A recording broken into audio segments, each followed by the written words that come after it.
Assalamualaikum warahmatullahi wabarakatuh.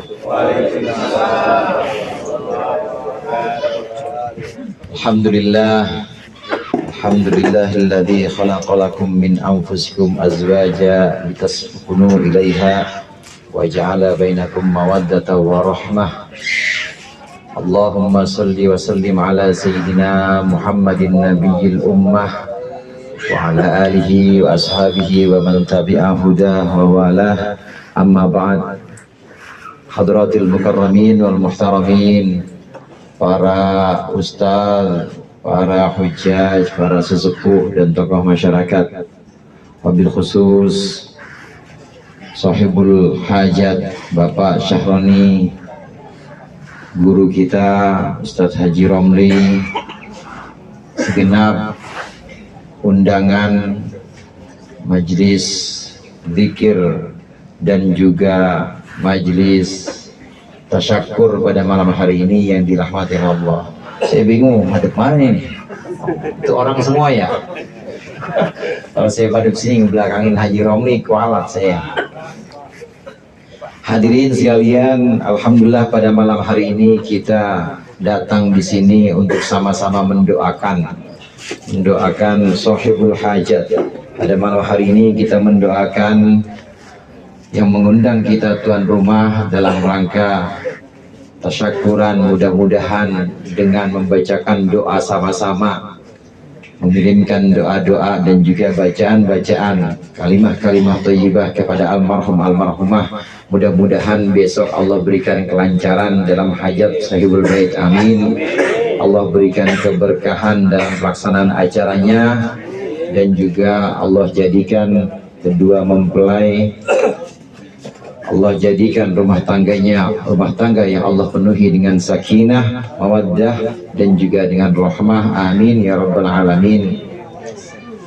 Hadirin Bapak Ibu hadirat sekalian yang dirahmati oleh Allah, kita mengirimkan doa-doa ini. Tujuan pertama adalah supaya hajat kita kabul. Yang kedua adalah sebagai bakti kita kepada orang tua. Mengingat bahwa adanya kita di sini, ini adalah barokah dari doa orang tua kita. Ada Reza di sini, ada Reza. Mana Reza? Pak Reza. Sahal ada Sahal. Mana Sahal? Ada Sahal. Haji Romli ada. Itu orang yang saya sebutin itu orang bukan sembarang orang. Artinya kita tahu Haji Romli, Reza, mungkin juga ada Sahal dan juga Bapak hadirin sekalian di sini bisa sampai pada tahap ini jadi orang-orang yang bisa tahlil, bisa yasin, kumpul sama-sama.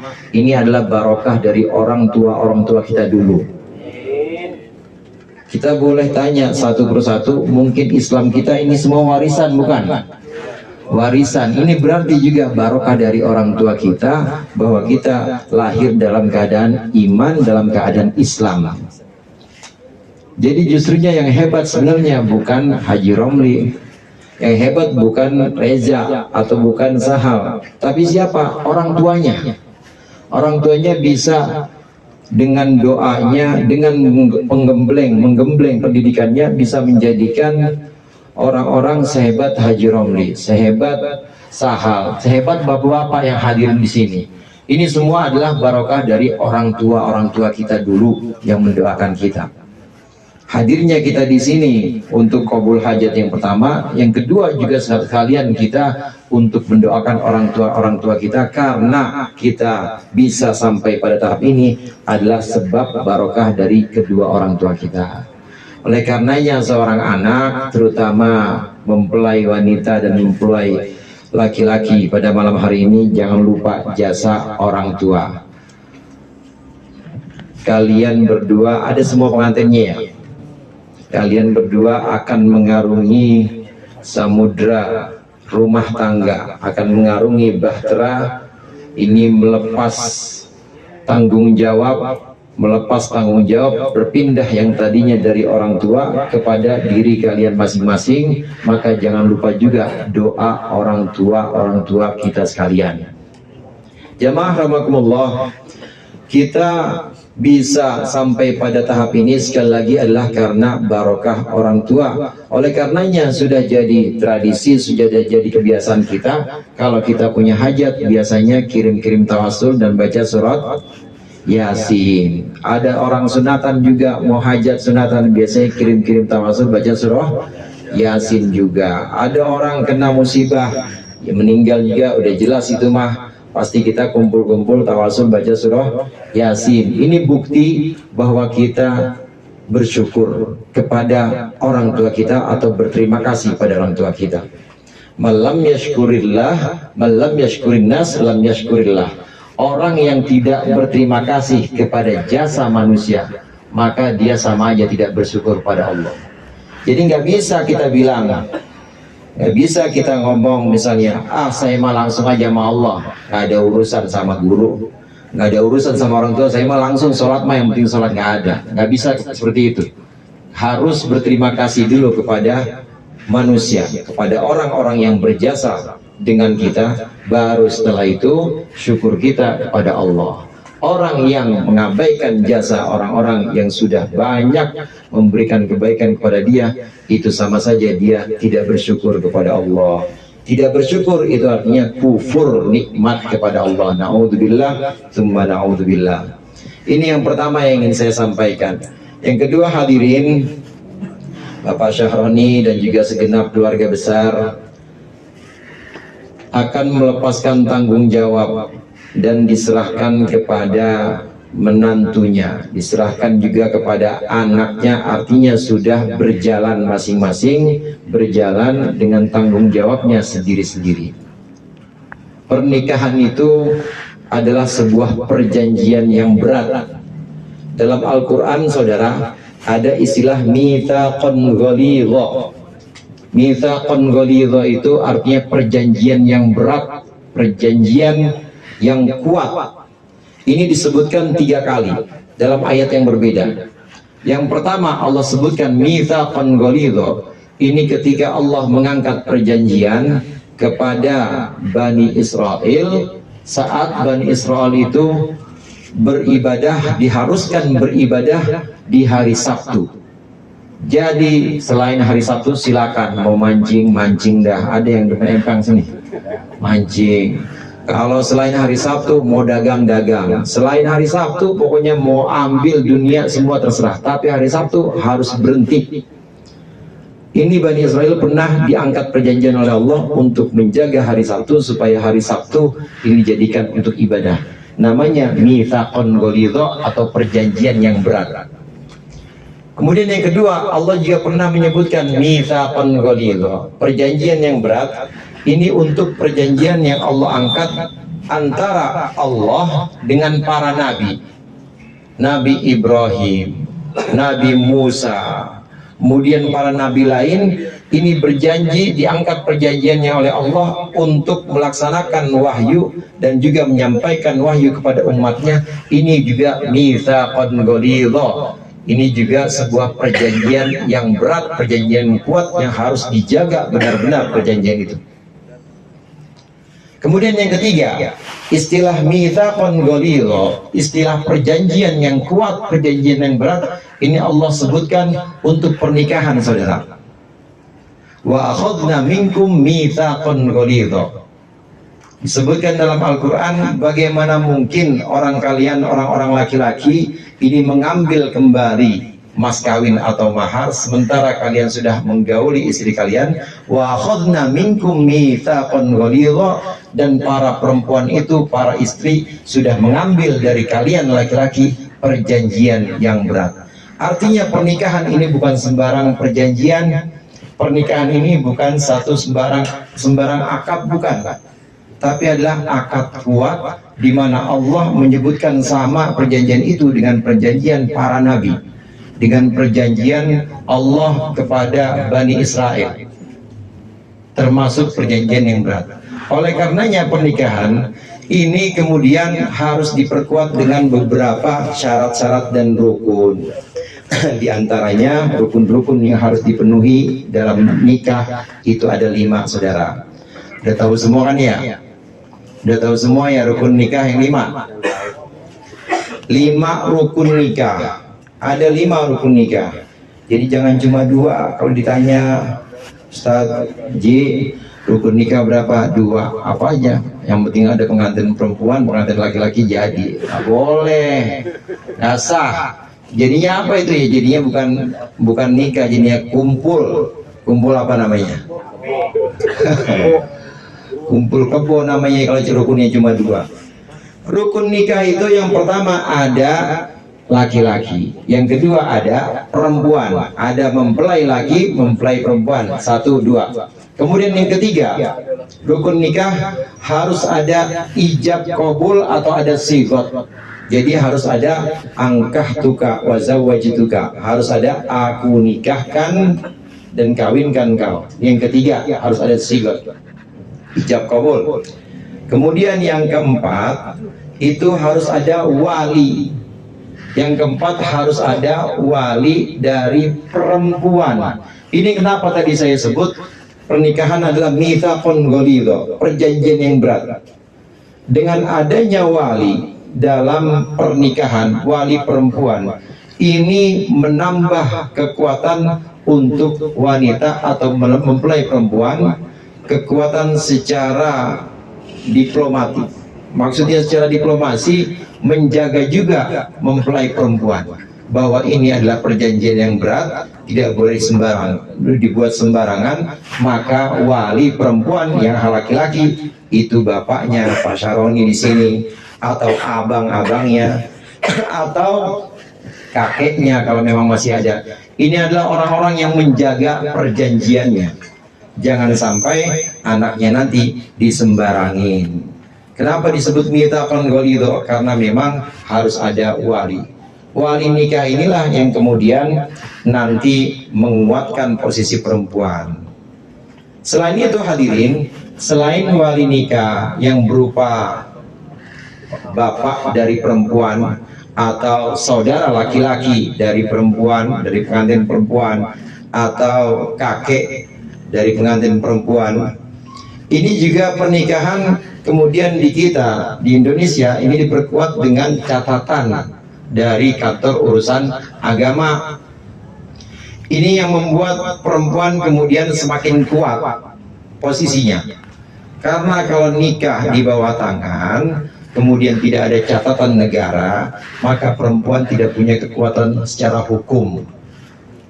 Andai-andai satu waktu, bukan orang sini ya, orang sono, orang jauh, kemudian terjadi KDRT. Tahu KDRT? Kita yang timah itu KD doang. Ada kekerasan, andai ada kekerasan menimpa seorang perempuan yang nikahnya nikah siri, maka dia nggak bisa gugat, nggak bisa dia mengajukan ke hakim, ke naib atau ke penghulu, nggak bisa. Kata penghulunya, lalu kawin bukan sama gua, begitu ada masalah baliknya ke gua, lapornya ke gua, nggak mau dia. Oleh karenanya penguatnya selain wali adalah dikuatkan oleh negara ini di Indonesia hadirin. Kemudian yang terakhir yang saya ingin sampaikan, dalam pernikahan itu ada yang membuat fasah atau rusak pernikahan.